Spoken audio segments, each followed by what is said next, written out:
They control our online lives, what we buy, what we post, what we see.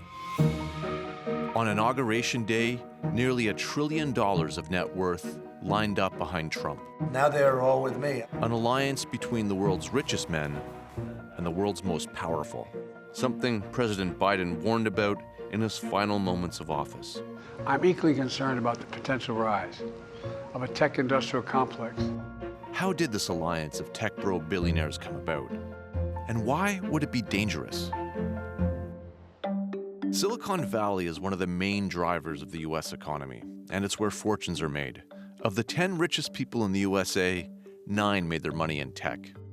For years, tech leaders walked a political tightrope, donating to both Republicans and Democrats. But as their fortunes grew, they faced antitrust lawsuits, were blamed for spreading misinformation, and there were growing calls to regulate their powerful new technologies.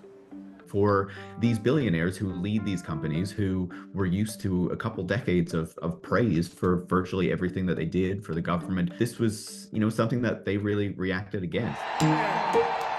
Take over, Elijah! Tesla and SpaceX CEO Elon Musk has been one of Trump's most visible backers.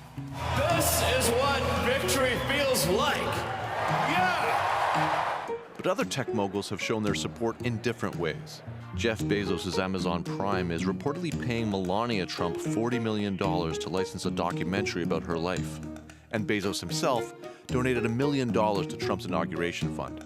If we're talking about Trump, I think it's very interesting. I'm actually very optimistic this time around. I think they've come a long way, Meta.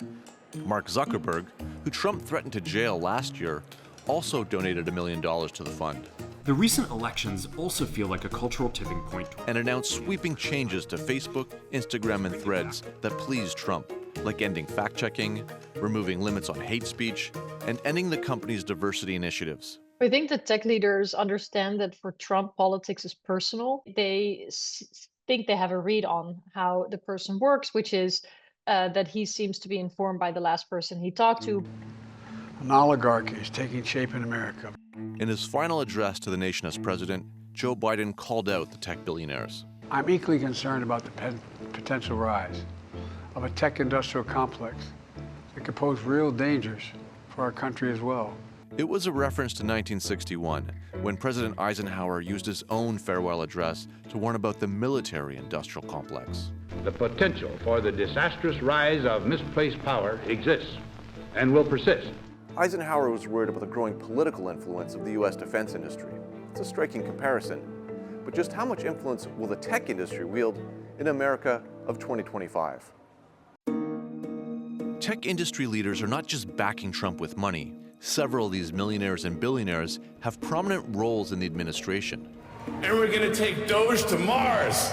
None more so than Musk, who will head a government unit dedicated to cutting spending. In this alliance between Trump and tech, both sides stand to benefit. Trump gets to claim he won over one-time Biden supporters. And they were all with him, every one of them. Now they're all with me. I do want the nation to do well, and they're smart people. In return, the tech industry will expect Trump's support for its own priorities, like unleashing crypto markets, deploying artificial intelligence as widely as possible, and colonizing Mars. These are people who really feel that the way you solve problems in society is through the use and deployment of technology. You don't improve society through political processes, political systems, through developing a political program that tries to spread the benefits out to a wide number of people. They want to build this tech-centric future with minimal government oversight or regulation. And Trump has already made moves in that direction. He seems to have a lot of energy around reducing regulation. And my point of view, if I can help him do that, I'm going to help him. But this demand for less oversight comes at a moment when the power of digital technologies is growing almost exponentially. Tech is no longer a sector, but it's a layer that touches all aspects of our lives. I worry that governments in the democratic world have lost the primacy of governing at all. So key decisions about our lives are made without a democratic mandate and without rule of law-based oversight and accountability. This anti-regulatory push by big tech in the US will have repercussions beyond its borders. These companies want the same conditions everywhere they do business, and they're counting on Trump to help get them what they want. We're going to work with President Trump to push back on governments around the world that are going after American companies and pushing to censor more. It's not just a problem for the United States, but for Canada, for Europe, for so many other places. These tech billionaires are not done, and they are trying to go international to ensure that their power is protected regardless of the cost. Democracy is more than elections. I think it's important that we see the marriage between massively powerful tech companies and the US President Donald Trump for what it is, which is a dangerous machine that is apparently keen to disrupt not only markets and conventional wisdom, but also the very core pillars of our democratic and open societies. And that will have ripple effects around the world,